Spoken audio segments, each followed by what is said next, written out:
Since appearing on Melbourne's footpaths in June, the unmissable yellow oBikes haven't had an easy ride, with complaints they are littering the city.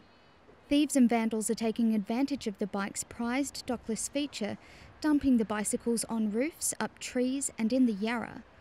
But the company insists the problems are teething issues. We're hoping to sort of look at this phase in the next few months or coming months, and then basically have a laugh. oBike says raising awareness is the only way to solve the issues of incorrectly parked bikes and helmet theft. It is part of the fabric of the society, so hopefully use it with a bit more civic manners.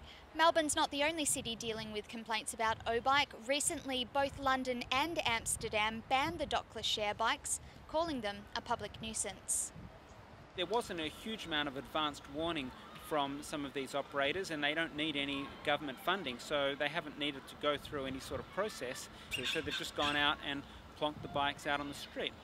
oBike is gearing up to expand on its 1,000 bike fleet when the pilot phase of the venture wraps up at the end of August. Because these bikes are relatively cheap, they only cost $200 or $300 per bike compared to a typical bike share bike, which is around $8,000 to $10,000. It's very easy to hire a few shipping containers and deliver 3,000 or 8,000 bikes in a city like Melbourne or Sydney virtually overnight.